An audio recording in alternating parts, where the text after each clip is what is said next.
So last time in the comment section down below, you guys voted to see WRAXU playing Hanzo, and here we are. And if you'd like to see any more videos like this in the future, make sure to hit that subscribe button, that notification button, and tell me who you would like to see as the next character that I talk about. And whoever gets the most upvotes in the comment section down below or gets commented the most, I will go on to. Anyways, let's just get straight onto this gameplay. I really do like watching WRAXU. I feel like he's a very interesting player.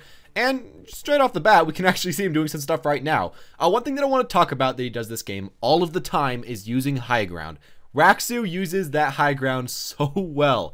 And of course, he uses the wall climb ability, everything like that. At the very beginning right there, we actually see him actually dodge a projectile, that being the fire strike from Reinhardt, with the wall climb. So you can do that, and we see him just doing a lot more later that we're going to talk about.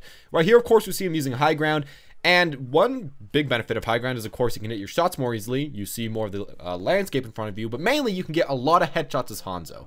With most characters, you know, high ground does help, but with Hanzo in particular, I feel like it's so important because it gives you those super easy headshots and those super easy scatter arrows. So if you can do that, why not climb walls and get easier shots? And we see WRAXU doing this literally all the time. And it makes it a lot harder to dodge. Just, there's a lot of good stuff about it. So try to get on high ground whenever you can. We see him getting even right here. Now, as far as his, reticle or his crosshair, you can also notice that it's a little bit weird. It's like a yellow one. That's as well very small. Now, we've seen WRAXU in the past playing without any crosshair, so that was kind of weird. But generally, I feel like he just kind of knows what he's doing. He's going in with a dot, so it's a lot easier to get headshots. It's a lot easier to track. And the regular Hanzo crosshair, while it's kind of nice, I don't think it's that great, so you might want to try out a dot for yourself, as I feel like that's quite a bit better in most situations. As far as, a second ago, we actually saw him poking the Reinhardt shield, but instead of just poking it, he was also kind of aiming at the people behind it. That's a thing you might want to do, because sometimes the Reinhardt might drop the shield for a second, and if you can get a lucky poke in somebody behind the shield, like a Mercy or a McCree or anything like that, that can win you the team fight. Now, of course, you don't have to always do that, but you should, at least just kind of shoot at the Reinhardt, try to get a lot of shield damage when you are pushing up. Remember that while you don't have as much damage as somebody like a Soldier or a McCree on the shields, you still do a decent amount. Now, right here, we also see a team fight. We're doing pretty well. We kill everybody. We go in for an ultimate that gives us a straight passage straight into the enemy checkpoint. And, generally in that team fight, we stayed back. We focus those diving us. But often, we use the scatter arrow on the tank. That's something you might want to kind of think about. While scatter can one-shot a lot of the squishies, so can one headshot. And if you can instead get a scatter arrow on the tank and take out most of his HP, that might be a little bit better for yourself, and overall might win you the team fight by almost taking out the tank, letting your team deal with them, and then getting picks otherwise. As well, we also saw that he wasn't actually ulting for kills. He just used it to get into the enemy base, so remember that your ult isn't just a thing to get kills with, and it's not even that great at that in the first place. And finally, as far as his aiming, he, for the most part, aims slightly to where people are going to be, not where they really are. And as we get further and further away, we increase our tracking and we increase that line of thought, and we keep going slightly more and more and more away. Right here, I want to talk about this. This is so cool. So first off, he gets on high ground, but then he walks around the side, uses the wall climb again and again. He has this position. He can get free headshots, free body shots, free scatter arrows. He can get vision. He can really get everything. And I think, yeah, he takes out the Mercy, or I guess his team does, but he takes out 2 or 3 other characters, gets a ton of damage out, and that's free. You want to kind of look at the maps and see where you can do cool stuff like that. And I mean, if you're on this map in particular, you can try that out. Going on places that people don't really expect you to be on as a character that people don't really think of as that mobile is a good idea. Now, as well, we do see him, I'll stop using that transition. We do see him actually going to the backline a lot and trying to take out flankers when his team does call them out. There are other characters that can take out flankers as well, and sometimes flankers can 1v1 you as Hanzo, but for the most part, when they get too close to you, you can get a pretty easy headshot if you do have very good aim as this character. And otherwise, you can scatter arrow them, and you can also kind of just tell where they are around walls with your sight arrow. So you do pretty well against them, and that's generally what he likes to do, kind of staying in the back. With headshots, didn't say that. With headshots, he always goes for them. That's the thing that I feel like is something that's also very important about his playstyle. He takes every single shot the best he possibly can. Right there, we see a nice grab combo. We talk about it. It's all good. But with his headshots, he does always make sure that he's going for those. He always goes for the one shots. And I feel like it's so important as Hanzo because that's one of the main things about his kit. If you can't get those headshots, often you're not really consistent and you don't really do as much damage and you can't really do as much as a lot of the other DPS. So why even play Hanzo in the first place? Well, if you can get good at getting those headshots, then you have good reason to play him. Then you can do a ton of Zim. Unfortunately, right there, we did get chopped up by the Genji and we get pushed all the way to the next point, but we do have a lot more time than the enemy team, so it's not really way too bad for us. I guess something else that I should also mention about us on defense is that we often actually spam the vision arrow or the scanner arrow or whatever to where flankers might be during team fights, and we don't really waste it on where the majority of the enemy team is. Right here we kind of do because they have to come through one direction, but in the previous part of the map we shot it way to the left while all the team was way to the right, just in case, so we can try to kill out flankers and so we can find them. Generally I see a lot of people just wasting their vision, and you don't really want to do that. It's such a strong ability. It can do a lot for you. Right there we also see another really good arrow because we get to see exactly where the enemy team is. We can shoot them even though we can't really see them. We can know when they're coming out.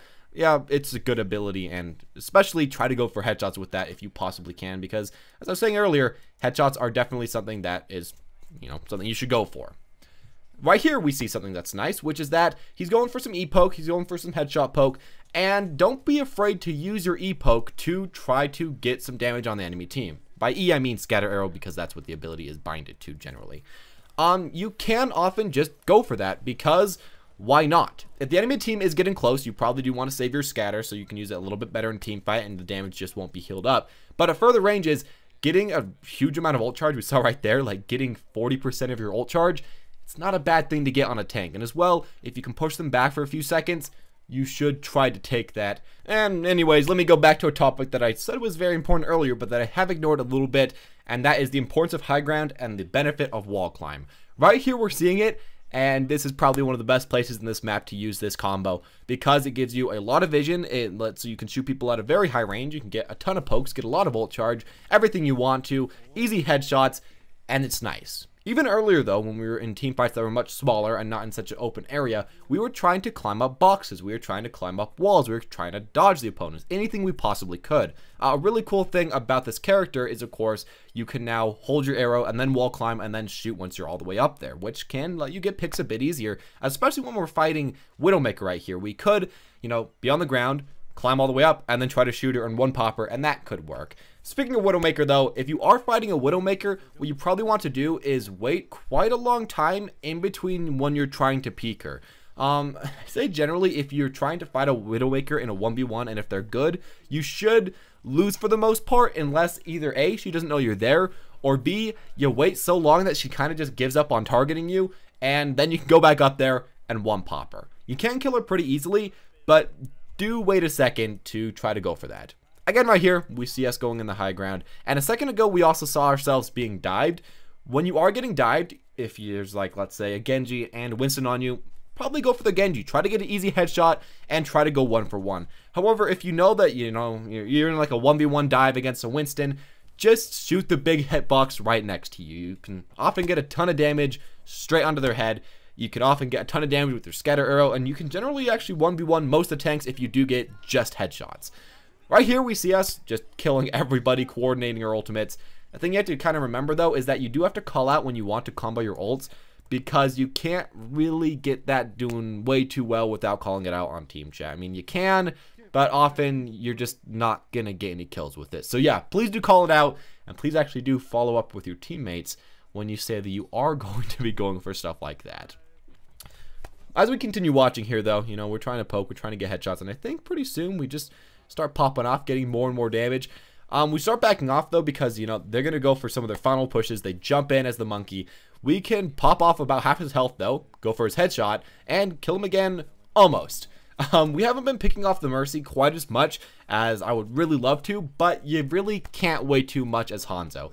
If you can get the high ground advantage on them, you can try to go for that, but in a lot of cases it's a bit hard, and you kind of have to focus on other people. But even if you can get a pick and waste the Mercy res, that means your team is at least up 1 res and you can do kind of okay. Right here they're kind of talking in team chat, should I ult, should I not? Maybe he should have ulted here, I can't really say, and I guess he decided to wait later, so I'm not going to say my own opinion on that, I don't know. But you can ult to try to push them off the point, but if most of your team's dead, they're probably just going to walk away from it, so I don't know. It's kind of hard to talk about that. And I guess one thing to finish off this point as we barely lose this point, is that if you do want to get some more damage out easier, and if you do want to make sure you're a lot more consistent in these end of the game team fights, you can actually get very close to the opponents. If you're like right next to people, you pretty much got a guaranteed headshot if you are actually pretty good at the character. So do move up if you feel like you aren't really hitting anything. If you're hitting stuff at medium range, of course, go for that because it's a lot safer. But if you're not, or if you feel like you just can't hit that Tracer, you can't hit that Genji, or can't hit whatever, you know, maybe wait a second, walk straight up there and wham people straight in the face. Of course, it's better if you do have something like a Zarya that can shield you, but whatever. Right here, we do see, you know, just random poking, random shield battles. Trying to get a headshot, of course, as always. And I guess one thing I want to tell you guys is also, please do always go for the headshots. Go for those hard shots. Go for the things that you think you probably can't hit, and just continuously shoot out your bow. Because if you can get just one out of, let's say, pure luck, or just from very, very good timing and positioning and everything, then that can even a team fight, or that can win you the team fight in a lot of cases. So, yeah, do put that into your gameplay. Right there, we see again us going around the back line. This Mercy's a little bit weird, just jumping all over the place. Jumping can kind of make it hard for you as Hanzo to hit them. As most hit scan, it actually makes it easier, but as projectiles, it does make it kind of harder to get a headshot. So, I guess if you're fighting Hanzo, do kind of keep that in mind. But, you know, they finish off the point. They're going to get an extra 30 seconds. We unfortunately got wiped pretty quickly, but we do get the one shot on the Widowmaker right there, which does help us a decent amount, let's be honest. Now, once we also started this part of the map, I was listening to WRAXU, obviously, when he was talking, and he did say that Hanzo isn't that great in the top level of esports, and I'd have to kind of agree. But at the same time, while he is counterable in the very top level of esports, in the top level of solo queue, obviously he's not that bad, because we do have WRAXU, who's been number 1 or number 5 or number 10 or all these different ranks for a long time. So you can consistently climb with this character, and you can consistently win a lot of games.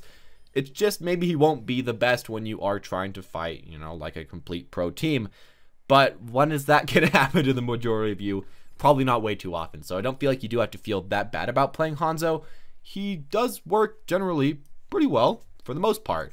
And finally, right there at the end of the map, we saw us actually using our ultimate to completely stop the approach on the left side of the map, using it as a stopper for a choke point. That can maybe buy you like 5 seconds of time, because first off, they're going to have to wait a second once they hear the animation coming out, and, you know, they're going to have to wait for the whole thing to move. So that can be nice if you want to finish it off like that. Right here, I think we saw someone up there. I'm not exactly sure. Unfortunately, our Mercy gets picked off really early on. We couldn't get anyone. We got melted a little bit. Kind of unfortunate. Generally, when you are fighting against a Symmetra, what you can either do is get right up next to her face, try to go for the one shot, or play safely at a distance behind your tanks and try to get a headshot on her, or 2 body shots. Generally, it's a bit better to be a bit further away, because if she just gets right on you and starts jumping all over the place, again, it can be kind of hard as a projectile character to kill her. But, you know, in other cases, it can be okay. All right, here we also see another Hanzo, so that's a little bit of a meme, trying to fix it up like that. We kill him with our Genji player. He gets rezzed immediately after, but what I'm going to tell you guys when you're fighting other Hanzos is to do, as I've said in the past, when most people are fighting you as Hanzo, just kind of jump a little bit. Again, if you are fighting against a lot of hit scan, you know, it might not be the best, but when you're in a 1v1 as a Hanzo versus another Hanzo, if you're jumping around, it'll allow so you can't really be scatter arrowed, while they're probably going to be going for that, and you can still get headshots on them, even if they're jumping around at you. So generally, when you're going for the 1v1, jump around and go for headshots. Don't jump around and go for scatter arrows, as those don't always work and they aren't quite as consistent, which is kind of weird. But yeah, that's generally how 1v1s kind of work as Hanzo, at least from what we saw right there. Finally, we're pushing this up. We're getting some nice damage on the front line. You can actually get ahead of your front line a little bit when you do want to push.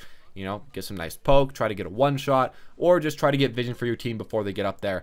Doesn't really matter. It's just the same as with really every single DPS, but you don't have to be quite as scared as I feel like a lot of people are. We're getting this final push, though. We do get hit with the Zarya, but we're still, you know, doing okay until we finally do all get killed, and the Mercy popped her ultimate a little bit ago. So, I mean, we probably shouldn't ult right now, and we don't ult right now because we know this is probably going to be a lost team fight. Luckily, though, we are wasting a lot of the enemy team's ults, and a lot of them are just kind of wasting time letting our other teammates respond. So we finally get finished off by their whole team. We wait up, and our teammates wait up for us, and we're going to go in for a final push at the very end.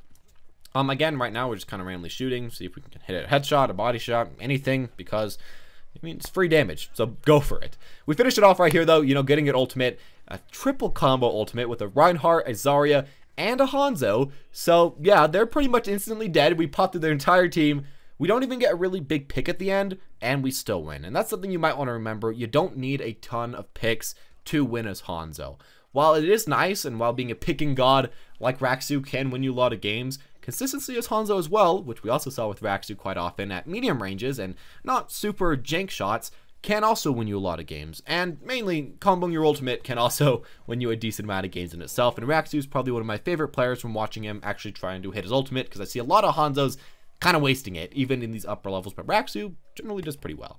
Anyways, as always, guys, thank you all for watching. I hope you enjoyed. If you did, make sure to hit that subscribe button. Comment down below who you want me to talk about in the next video. And make sure to leave a like if you want to see more like this in the future.